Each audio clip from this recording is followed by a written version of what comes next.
The harmonica of heaven. When the ego stops talking in the twilight zone, Rod Serling steps forward into the black and white haze. He tells us about a man named Somerset Frisbee, a small-town gas station owner with a big mouth and an even bigger imagination. Pitchville Flats, he says. A crossroads of two-lane highways, one jukebox, and one man who could out-talk a thunderstorm. But what Mr. Serling doesn't tell us, not yet, is that this isn't really a story about a liar. It's a story about the lie itself, and how it finally runs out of words in a place called the Twilight Zone. Frisbee is the ego with a drawl. He sells stories instead of gasoline. He sells identities.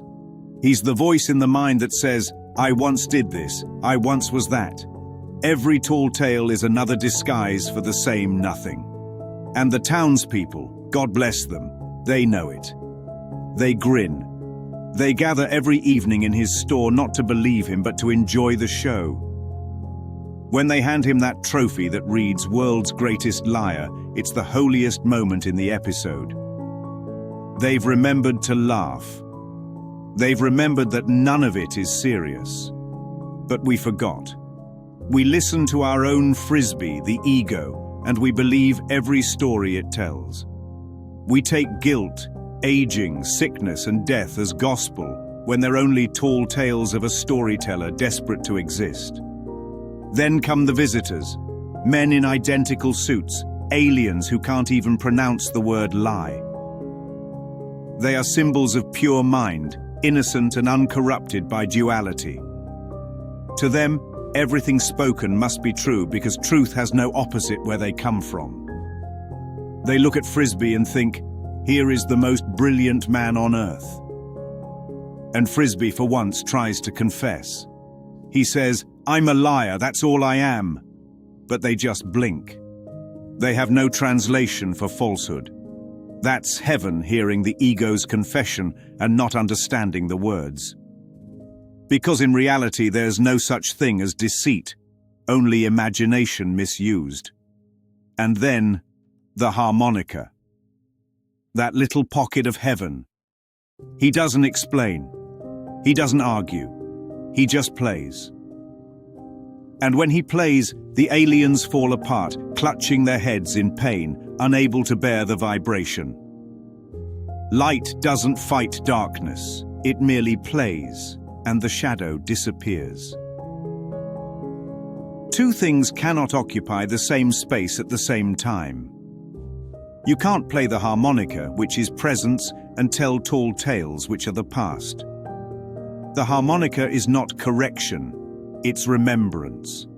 It's the voice for God disguised as a dusty tune. The ego speaks in words. The spirit sings in silence. That's why the harmonica wins, not by volume, but by innocence. The last tall tale. When Frisbee returns home breathless, he tries to tell the truth for once. They were from outer space, but nobody believes him. The liar finally tells something real, and it sounds like another story. That's the cosmic joke. When truth speaks through the same mouth that once told lies, the world can't hear it.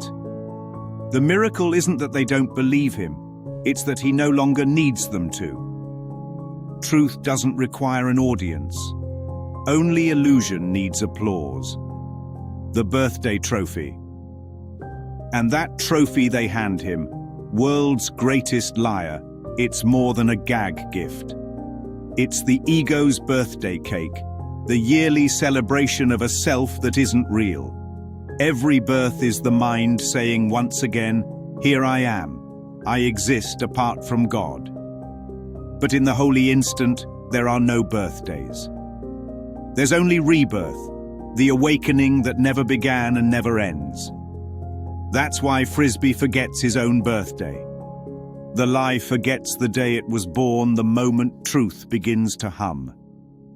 Mr. Somerset Frisbee, Serling might have said, the man who blew a note so true that even the stars had to listen.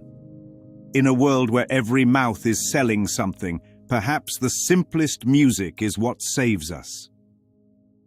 For when the liar drops his words and remembers his tune, He finds himself no longer in Pitchville Flats, but somewhere far beyond it. Somewhere where the harmonica of heaven still plays. And the dream of talking ends. Welcome back to the Twilight Zone.